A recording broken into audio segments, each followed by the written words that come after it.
Hola families, in this video we want to follow up on our amazing conversation about Montessori education, some important terms and understanding of human development so we can all aid our children. Yesterday we talked about the absorbent mind, and that is the term that Dr. Montessori used to refer to the special mind of the young child from ages 0 to 6. Their mind is so different from ours. At that time, they're just absorbing everything without effort. They learn everything that they're exposed to through their senses. The special absorbent mind has the capacity to learn and absorb everything it encounters just by being in the environment. So that's why the environment is so important. We also talked about the human tendencies. So we discussed how, additionally, other than having needs for shelter, for feeding, for food, clothing, humans also have spiritual needs. And what these spiritual needs are, like the needs of the mind, of the spirit, of the being. And that is exploration, orientation, order, work.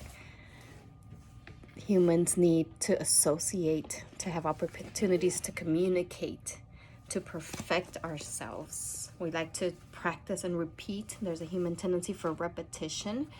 And the reason that we repeat and repeat things is because we are always striving towards self-perfection. We want to each time improve our skills, improve what we do, learn, challenge ourselves. You see that with children. They want to carry the heavy things. They want to, they are always looking for maximum effort. They want to participate in doing hard and challenging things because that is what the mind and the body crave. They want challenges. They want to exert themselves, to exercise. So that's what the human tendencies are. Again, Dr. Montessori described these as, she says that while physical needs are met by the impulses driven by our instincts, spiritual needs are provided for by the human tendencies. The human tendencies help guide children towards becoming a universal being, one of becoming of a particular culture as well. So these are universal because you see them no matter where you go, what culture, time, or place. We all have these basic human tendencies, right? They exhibit differently at each developmental stage, but they're so powerful, and they are that creative part of the mind that allow us to become a part of that culture that we're born into, of that time and place. It's fascinating. That's why human beings are born young, so young and defenseless still, but with this amazing, powerful mind that can absorb without effort everything: mannerisms, language, morals, culture, everything it needs to be a successful member of that community, that culture that it is born into. So I'll list them here. Some of the human tendencies are exploration. We have the tendency to explore. We want to get to know where we are. To orient ourselves, we need to know where we are. Where do I find the toilet? Where do I find food? Order, we need order in order to be able to orient and to feel safe. And order is so crucial and so important for the newborn and for the children under the age of 6. Creativity, humans have the tendency to create, right? That's what we're all doing. I was always trying to make something. We love to be creative, to make things, to invent new things, to create art, to create song, whatever it is. We have the human tendency to communicate. You see it through humans. We all find a way to communicate, to share what we're feeling and thinking with others. We have the human tendency for abstraction and imagination, and that can also be referred to as the mathematical mind. There's this amazing, powerful mind that categorizes, that organizes, that sorts, that finds differences and similarities in things and starts to organize all of the information it is just absorbing, and it starts organizing that into the mind, and it creates the way that the human mind will work later on. And so that's really important as well. That's why you'll see your children want to sort and organize and put things in a line and put them from largest to smallest, or sort them by color. These are not things that adults impose, but that you see children enjoy doing because it satisfies that human tendency for abstraction and for the mathematical mind. Another human tendency is exactness. Humans like to be exact. We like to do things well.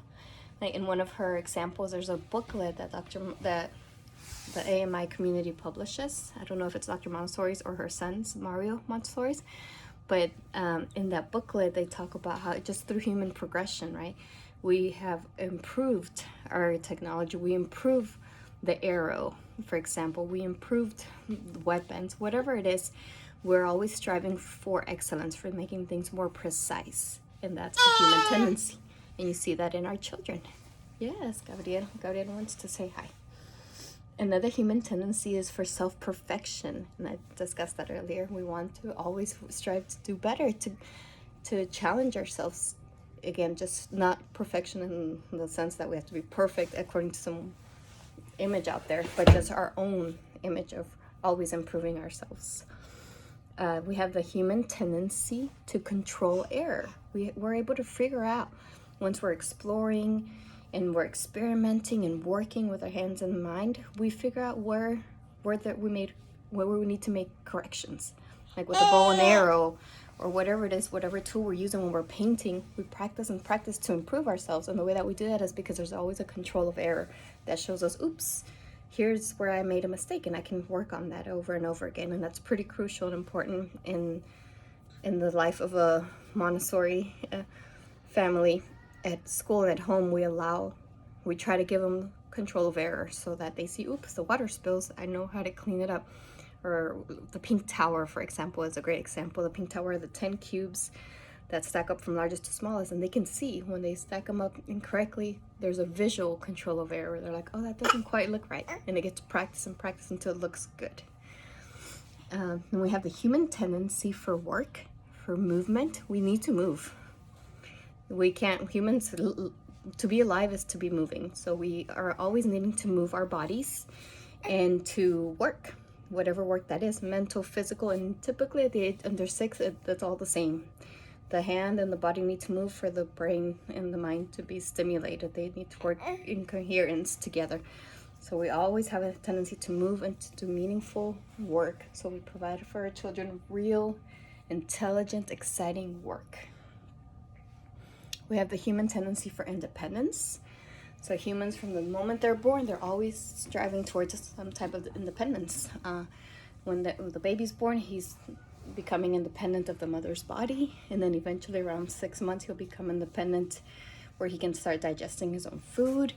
After that, they start to become walking, and that they can use their own hands to feed themselves, things like that. And then for our toddlers, they want to be physically independent from us. They want to do everything myself. I don't know if you've heard that. Say, I do it. They want to learn how to put their own clothes on, how to brush their own teeth. This is crucial to the human spirit, to be independent, to be able to act for oneself. And the next human tendency is for social relationships. All humans require a need or have a need for relating to others. We need to be around others, and we need to be able to learn in that way, to be in a community with other human beings so that we can learn how to be in the community with others. If we are not around others, how else would we learn? And that's important that it's pretty large, other than the family unit. Although, ideally we start, in our culture, we start with just the parents at home or grandparents, but slowly we start becoming more aware of other people and interacting with others so we can learn how to interact with other people. What are the social norms of our culture and how to behave with others?